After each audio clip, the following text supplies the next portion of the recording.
So hello, welcome to Express Drives, and these are exciting times in Tata Motors. Today we have Martin with us. He is the man behind the design, and we're going to talk about the all-new coupe SUV. And this coupe SUV is actually going to be the first Indian coupe SUV, and Martin here is going to tell us what it's all about, why have they opted for this design, and hopefully some secrets also about this. So thank you so much for joining us. Thanks for coming. So first and foremost, the design, because it's quite a striking design. And it's got really, very different road presence. But why opt for a coupe? We thought it was the right time to introduce a product like this into the Indian market. What we did was we took the core of our product portfolio, which is an SUV. I think we're quite successful at that now across the range from our bandwidth. And we decided that EV is now obviously an area where we're really making a big push. And we decided to do an EV first product, and driving our products, especially things like the Nexon EV, they're quite dynamic. They have immense acceleration, torque curve. They're quite emotional and exciting to drive, very engaging products. So we thought, actually, why don't we bring that emotion into the design? And we've seen in the global market that SUV coupes are becoming more and more prevalent. In a lot of markets, you can see that expanding and expanding. So we thought it's only a matter of time before this catches on in India. So we thought the combination of, SUV core plus the emotion of an EV would be the perfect time to marry that with a coupe silhouette. Right, but you've also announced that this is not going to be just an EV. Yes. You will later on take out an internal into combustion. The ICE version. The ICE version as well. But as it's still in the nascent stage, it's still in the concept stage, you already must have done simulations on the design. Yeah. So how do you plan to enhance the efficiency, apart from, of course, the larger battery part? Yes. So how does the design come in? Actually, the coupe silhouette actually is very good in part of the narrative of actually the EV.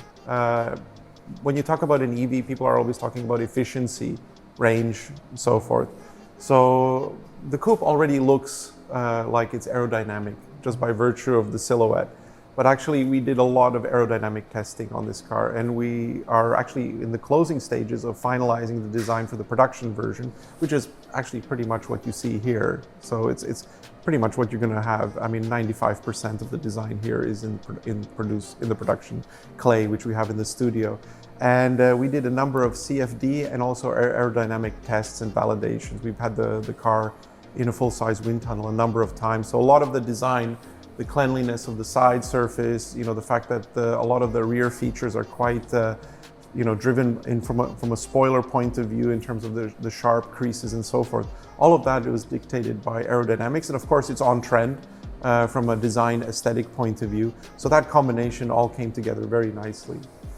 You've also said that the platform, the architecture, is carried forward from the ICE platforms, the current ones, but Yes. They've been heavily modified and That's upgraded.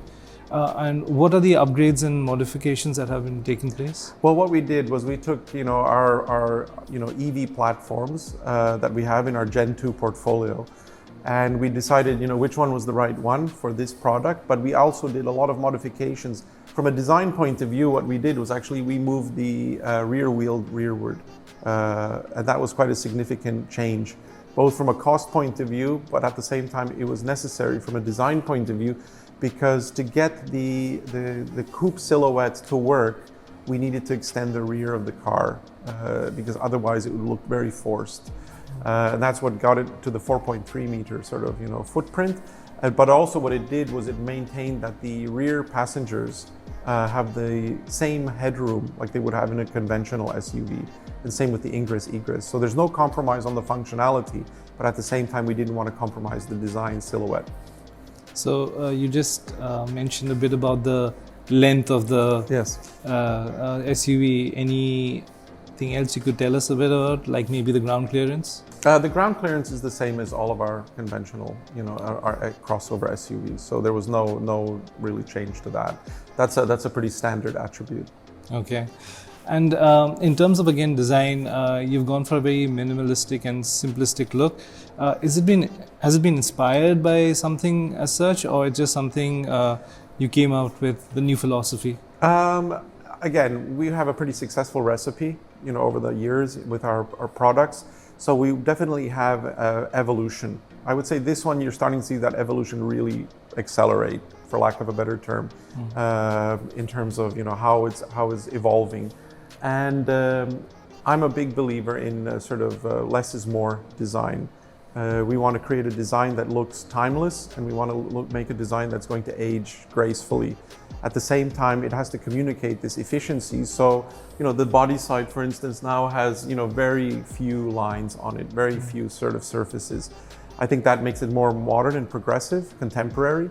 And at the same time, the few lines that you do have, those are much more sharper. So you do actually focus on the few lines that you have, and it's like a good suit. It's like a well-tailored suit now.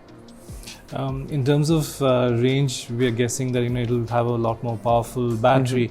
That also includes faster charging processes as well. We know that with every subsequent model, there's constant improvement in the EV space in terms of range plus charging speed. That's a never-ending That's right. So, in terms of cooling the battery also, what are the additional things that you've been doing? Oh, well, we have a number of things, on the car from a design point of view in terms of cooling.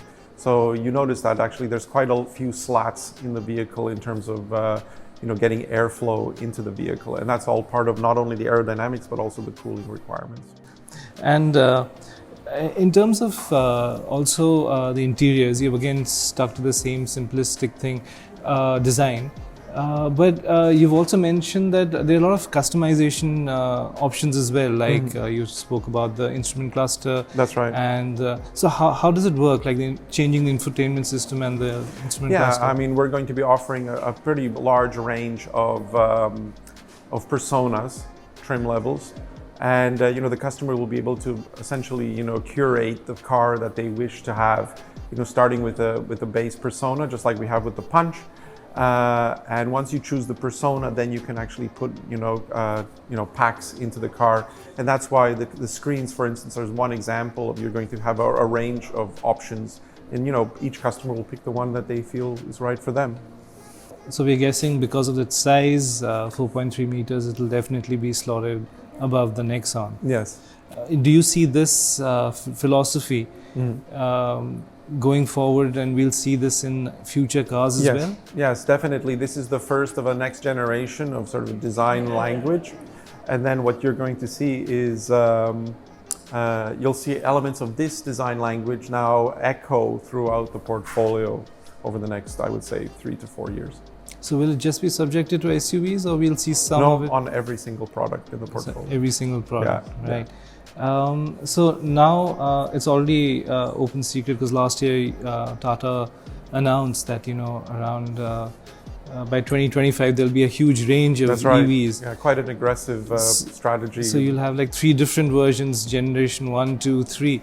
So what will be the major difference between the 3 generations? You'll see, each one, will reflect, Gen 1 products are obviously, primarily, ICE products. Gen 2 are the products like this, which are offered in both offers. And Gen 3 will be EV only. And that opens up a lot of opportunities, completely, white sheet of paper, for lack of a better word, how to design a vehicle. So, but at the same time, they all have, a core. When you see them, you can identify that they've come from the same studio, for lack of a better word, or the same hand. So with such a large range of EVs, will you be having a separate set of dealerships, or it'll be all under one umbrella? Again, that'll be announced, in a couple of, I guess, weeks, months, as we go forward. Right. But there's definitely, strategy in place of how to get these products best to the customers. Right. Thank you so much for talking to us. Thank you for taking the time out. Thank you. Thanks.